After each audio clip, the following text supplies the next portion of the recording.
जय माता दी। धार्मिक कार्यों के लिए आसन का प्रयोग क्यों किया जाता है? इस विषय में कुछ मैं आपको जानकारी देने जा रही हूँ। अगर आपको मेरे द्वारा दी गई जानकारी अच्छी लगी, इस वीडियो को लाइक करें, शेयर करें, साथ ही अपने चैनल को सब्सक्राइब करें। तो धार्मिक कार्यों में आसन का प्रयोग क्यों किया जाता है? तो आसन का अर्थ होता है उस स्थिति से है। आसन का अर्थ उस स्थिति से है जिसमें आप बैठे हैं, अर्थात सिद्धासन, पद्मासन या सुखासन। इसके अलावा जिस पर आप बैठते हैं उसे भी आसन कहा जाता है। जिस आसन पे बैठकर आप आसन करते हैं उसमें आपकी मानसिक एवं शारीरिक ऊर्जा तरंगों की विशेष गति तथा विशेष दिशा और निर्दिष्ट होती है। जबकि जिस पर आप बैठे हैं वह उन ऊर्जा तरंगों को अपने लक्ष्य की प्राप्ति का एक ठोस आधार देता है। वह ऊर्जा के क्रिया प्रतिक्रिया की संभावित क्षति के प्रतिशत में कमी लाता है और उसे पूरी तरह से रोकता है। ब्रह्मांड पुराण के तंत्र सार में विविध आसनों की फलश्रुति बताई गई है। खुली जमीन पर कष्ट एवं अड़चने आती हैं। खुली जमीन पर अगर हम बैठकर धार्मिक कार्य करते हैं तो हमें कष्ट एवं अड़चनों का सामना करना पड़ता है। और लकड़ी का आसन का उपयोग करते हैं तो वो हमारे लिए दुर्भाग्यपूर्ण होता है। और बांस की चटाई का आसन हमारे लिए दरिद्रतापूर्ण होता है, यानी कि हमारे जीवन में गरीबी लाता है। और पत्थर का जो आसन होता है वो व्याधि युक्त होता है, जो हमें बीमारियों से घेरता है। और घास फूस के आसन से हमारे लिए यश की हानि होती है। पल्लव यानी पत्तों का आसन बुद्धि भ्रंश करने वाला तथा इकहरे झिलमिल वस्त्र का आसन जब तप ध्यान की हानि करने वाला होता है। धातु के माध्यम से विद्युत संक्रमण शीघ्र होता है, लेकिन लकड़ी, चीनी, मिट्टी या कुश आदि वस्तुओं में विद्युत संक्रमण नहीं होता। पहले प्रकार के पदार्थ संक्रामक तथा दूसरे प्रकार के पदार्थ असंक्रामक होते हैं। विद्युत प्रवाह के संक्रामक और असंक्रामक तत्वों के आधार पर प्राचीन ऋषि मुनियों ने आसन के लिए विविध वस्तुओं की योजना बनाई थी। गाय के गोबर से लिपि पुती जमीन और कुश का आसन, मृगाजिन, व्याघ्राजिन एवं ऊनी कपड़ा आदि वस्तुएं असंक्रामक होती हैं। यदि ऐसे आसन पर बैठकर नित्यक्रम संध्या या साधना की जाए तो पृथ्वी के अंतर्गत विद्युत प्रवाह शरीर पर कोई अनिष्ट प्रभाव नहीं डालता।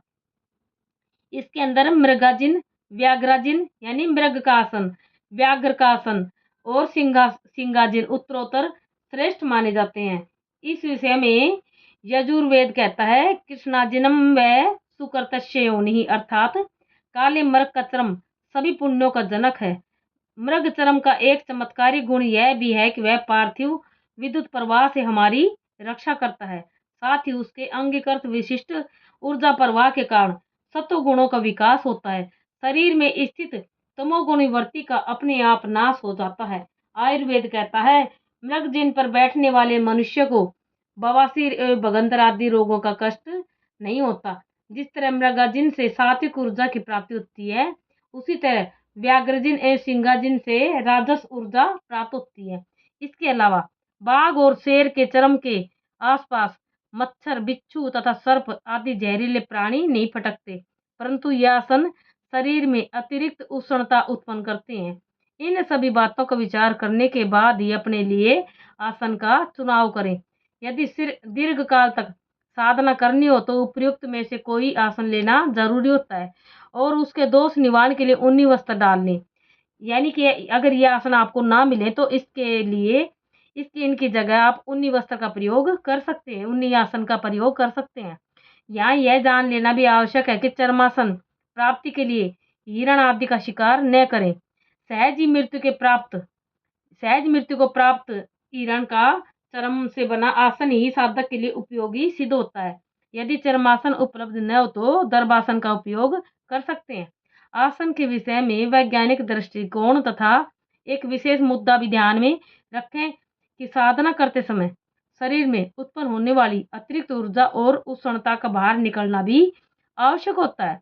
इसके अलावा पृथ्वी की उष्णता एवं ऊर्जा को अपने शरीर में संक्रमित नहीं होने देना चाहिए। दोनों कार्य सफल हों, इस दृष्टि से वैसा आसन उपयोग में लाना चाहिए। आसन के तौर पर लकड़ी का उपयोग करना फायदेमंद नहीं होता। लकड़ी मंद संक्रामक है। लकड़ी के आसन पर बैठकर पुरस्चरण करने वाले साधक को गलानी आती है, यह अनुभव की बात है। ऊनी आसन पृथ्वी की आंतरिक उष्णता एवं ऊर्जा के लिए अहितकर न होकर शरीर की अतिरिक्त ऊर्जा तथा उष्णता बाहर निकालने में सहायक होता है। आसन चुनते समय यह ध्यान रहे कि उस पर बैठने से हमारे शरीर की किसी इंद्रिय को कष्ट न हो और जमीन के ठंडे स्पर्श के कारण पैरों में सूजन न आए। जय माता दी।